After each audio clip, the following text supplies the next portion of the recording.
Laura Ingalls Wilder was an American writer, mostly known for the Little House on the Prairie series of children's books published between 1932 and 1943, which were based on her childhood in a settler and pioneer family.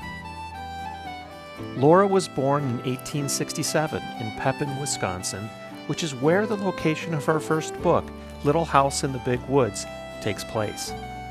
It's also the historic location where some friends and I received permission to do some metal detecting on behalf of the Laura Ingalls Wilder Museum. So sit back as we share more about Laura's stories, partake in a little bit of time travel, and see firsthand if we are able to discover some treasures from Laura, Ma, Pa Ingalls, and the Little House in the Big Woods.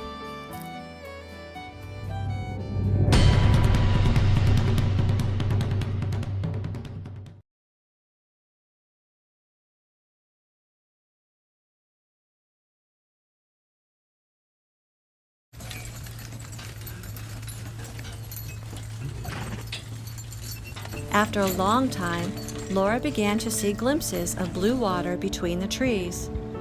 Then all at once the road came out of the woods, and Laura saw the lake.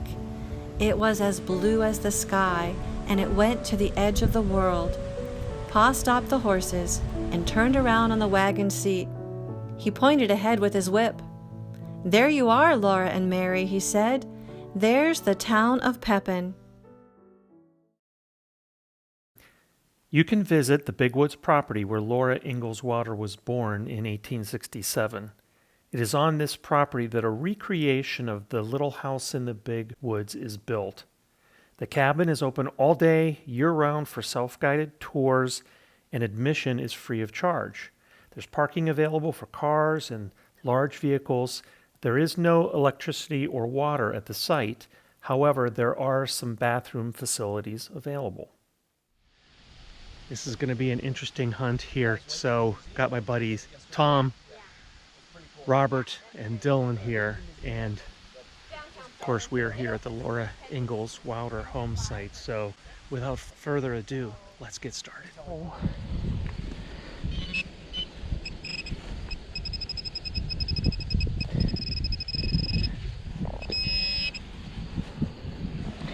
Okay, what do we have here? Oh wow, spoon. Look at this. This is really cool. That is a spoon from the Laura Ingalls Wilder's day right there. Okay, this is a spoon here that I pulled out of this hole here. That looks like... How deep is that hole? Well, about 5 inches, 5 or 6 inches.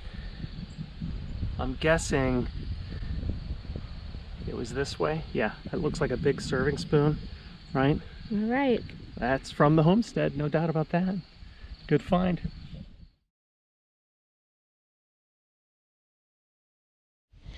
Okay, and this hole right here, quite deep, 8, 9, 10 inches down, square nail. This is very close, if not the site of the original cabin. Very possible that this came from that structure.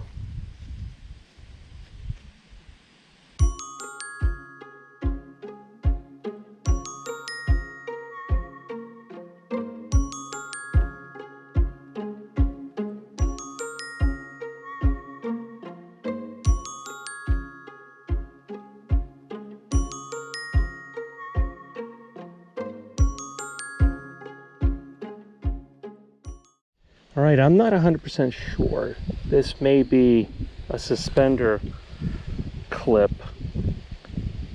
On the back here, it does appear to be copper. I have no idea. I don't know. Fairly light.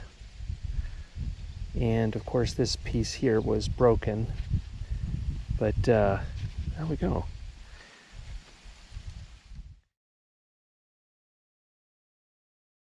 Okay, have our second item that similar, could be again suspender clip. I think this indeed This is what this is. Wow. Look at that. Then Pa saw the table. Pa picked up his package. Now what can this be, and who gave it to me? He untied the string, unfolded the paper, and held up the new flowered suspenders. "Woo!" he exclaimed. "Now how am I ever going to wear my coat? These are too fine to cover up." He looked around at all the faces. "All of you did this," he said. "Well, I'll be proud to wear them." Okay, I haven't even flipped over my plug right here. And I think I found another suspender clip. Yep. Look at that. Oh. Very similar to the one you found, Rob. Did I drop that out of my... I might have dropped it out of my friggin' pack or something. if I found another item that you lost, that's going to mean something. I'll tell you what. This looks just like the one you... I think I dropped it out of my pack. Well, you keep it anyway. I'm gonna... Okay, we know where this one's going anyway.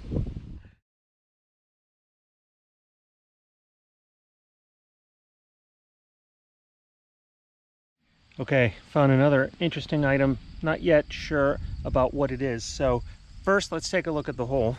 This is where it was here. Again, pretty deep here. Good 6 inches here. This is the item. Now, I haven't cleaned it up here, but at first glance, I'm wondering, is that a bullet? It does not look familiar to me. It's clearly heavy. Any idea? I'm going to brush it off here, see if I can see any markings on this. Okay, nothing really discernible. There is, looks like a crimp mark or something on the back of this. But I don't know, folks. That seems strange to me. The formation of that, the shape, I should say. Could that be a bullet? I don't know. What do you all think? Let me know. Every evening before he began to tell stories, Pa made the bullets for his next day's hunting. Laura and Mary helped him. They brought the big long-handled spoon, the box full of bits of lead, and the bullet mold. Then while he squatted on the hearth and made the bullets, they sat one on each side of him and watched. First, he melted the bits of lead in the big spoon held in the coals. When the lead was melted, he poured it carefully from the spoon into the little hole in the bullet mold. He waited a minute, then he opened the mold and out dropped a bright new bullet onto the hearth. The bullet was too hot to touch, but it shone so temptingly that sometimes Laura and Mary could not help touching it. Then they burned their fingers, but they did not say anything, because Pa had told them never to touch a new bullet. If they burned their fingers, that was their own fault. They should have minded him. So they put their fingers in their mouths to cool them and watched Pa make more bullets. Okay, I've just pulled this old coin here out of that hole. Definitely has some patina on it. I dropped it. Can't make out anything yet. This might be an Indian head. I'm going to take the brush to it, see if I can get it cleaned up. Okay, from the back, I think we can say with confidence this is an Indian head penny. This may even be one of the earlier designs. The back of the Indian head pennies, Indian head cents, had 2 different designs that changed over their minting lifetime. This appears to be one of those, but I can't make out the front. I doubt we'll be able to get a date off of there, but wow, how about that?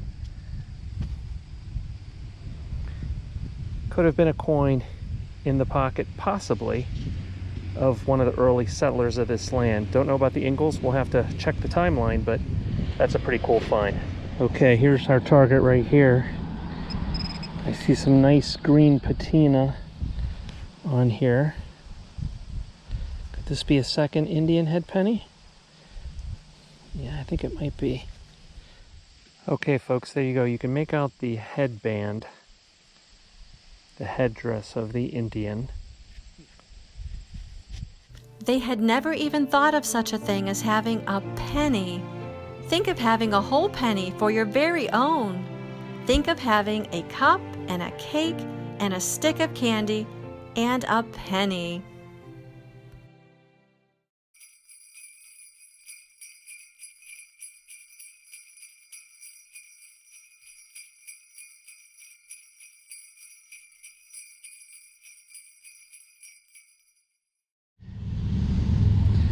All right, I just pulled this guy right here.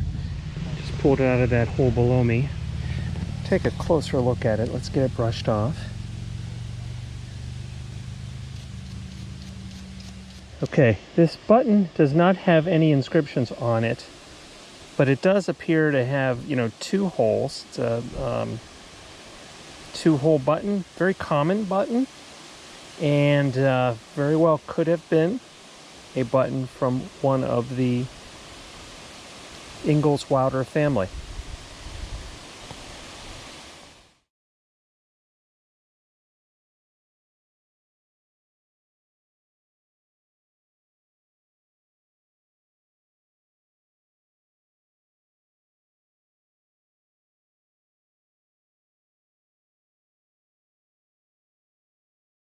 Okay, what do we have here?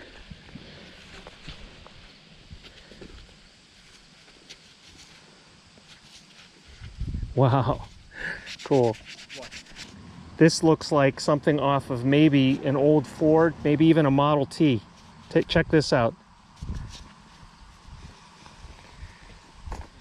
Okay, here's what we found in this hole here. I think this is actually a hubcap of sorts. Ford, made in the USA.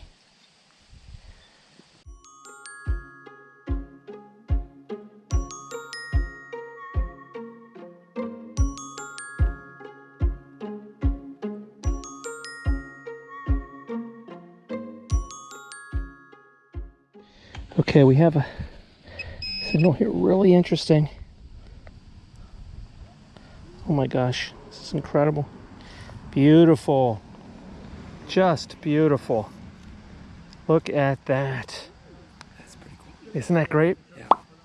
My gosh. It wasn't too deep though. No, it really wasn't. It's like right here. My goodness, that is an incredible find.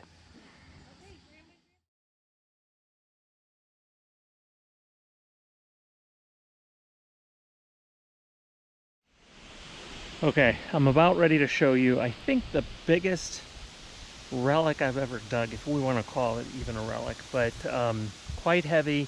I normally wouldn't bother with something like this, but I just wasn't sure if I was dealing with an axle, you know, something that could be tied to the Laura Ingalls Wilder Homestead. But let me show you what I dug up here. Okay, there we go. This thing is quite heavy. I mean, I can't lift that with one hand. That is unbelievably heavy. I'm not sure what purpose this served. Now there's some ridging down here at the bottom, a hole up here at the top. This end here actually looks to be solid. Okay, there's a little bit of dirt in here, but it's not a hollow piece by any measure, and you can get an idea of how heavy that thing is. So I had to repair this plug here and lift this back over to the car to take down to the museum. When the fiddle had stopped singing, Laura called out softly, "What are days of auld lang syne, Pa?" "They are the days of a long time ago, Laura," Pa said. "Go to sleep now." But Laura lay awake a little while, listening to Pa's fiddle softly playing and to the lonely sound of the wind in the big woods. She looked at Pa sitting on the bench by the hearth, the firelight gleaming on his brown hair and beard, and glistening on the honey-brown fiddle. She looked at Ma, gently rocking and knitting. She thought to herself, "This is now." She was glad that the cozy house and Pa and Ma and the firelight and the music were now. They could not be forgotten, she thought, because now is now. It can never be a long time ago.